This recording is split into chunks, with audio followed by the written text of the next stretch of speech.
हमारे देश में भी कईयों को अभी तक ये मालूम नहीं है कि आखिर ब्रह्मा कुमारी क्या सिखा रहे हैं। मैं आपको मेरा अनुभव से बता रहा हूँ।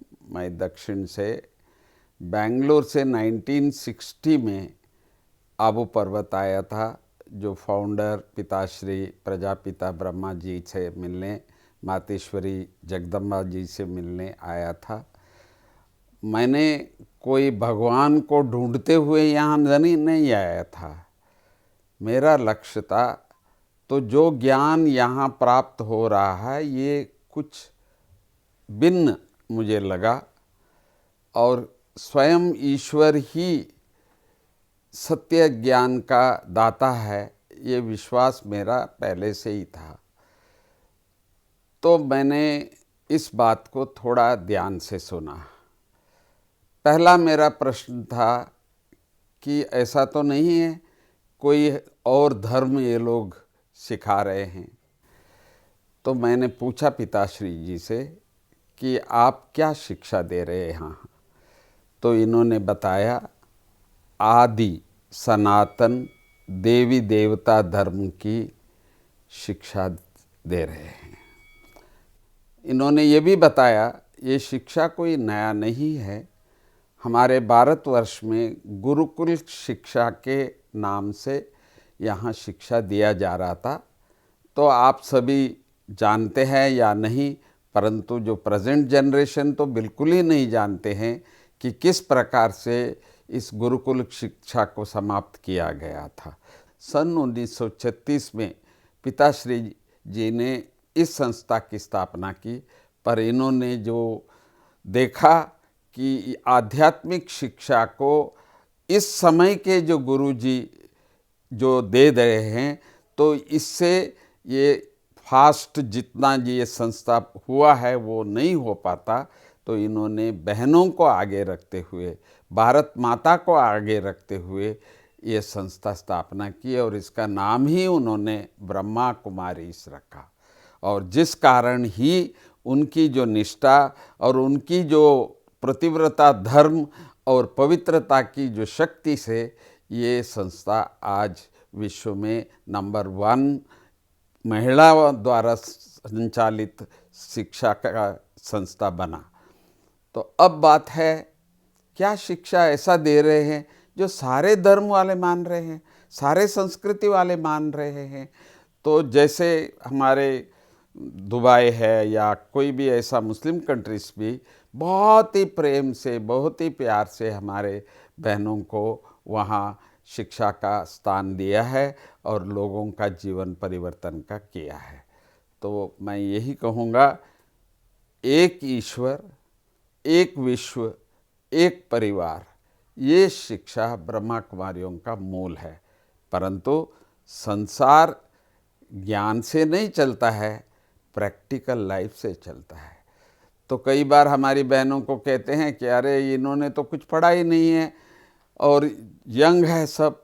तो मैं ये कह रहा हूँ आपको, ऐसा कोई भी संस्था नहीं होगा जो 3:30 बजे कंपल्सरीली उठते हैं और हर रोज़ 3 पेज सत्संग करते हैं और सारा दिन उसका अभ्यास करते हैं अपने जीवन में लाने के लिए, और कर्म योग की अभ्यास करते हैं।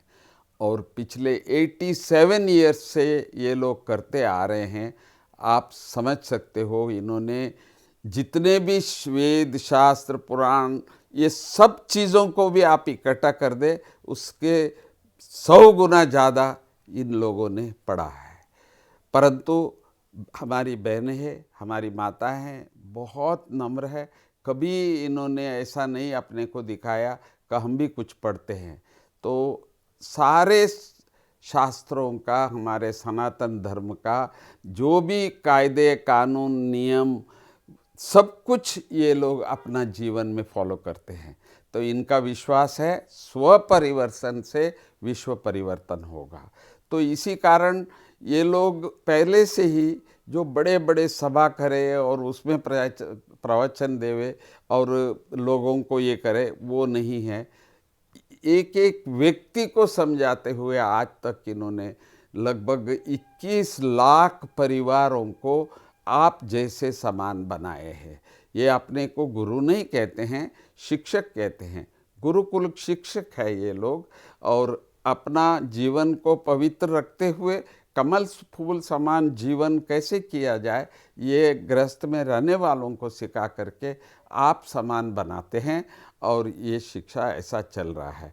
पर ये प्रश्न ज़रूर उठता है कि ये संस्था इतना बढ़ता जा रहा है तो इनको पैसा कहाँ से आता है, पैसा कौन देता है?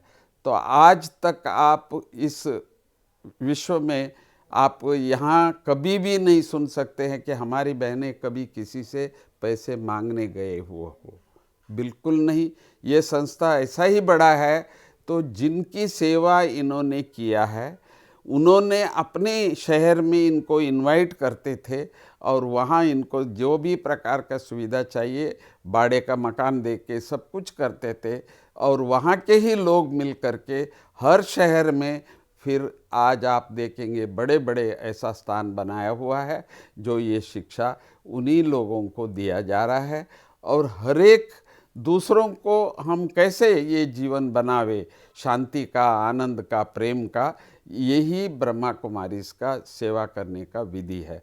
पर जब हेडक्वार्टर में हमको, जहाँ अभी मैं यहाँ रह रहा हूँ, शांतिवन जिसको हम कहते हैं, जहाँ आपको बहुत बड़े बड़े कॉम्प्लेक्सेस दिख रहा है, तो इसको तो कैसे बनाया होगा इन्होंने, कोई तो कहीं से। मुझे याद है जब शुरुआत करने समय पर हमारे प्रकाशमणि दादी जी ने हर एक को ये कहा कि आप रोज़ 1 रुपया देना और बाबा का कार्य हो जाएगा। और आप सोच सकते हो जिनके बच्चे लाखों हो और 1 रुपया भी देते हो तो प्रोजेक्ट तक हर एक देते थे और उसके बाद दादी जी बंद करा देते थे।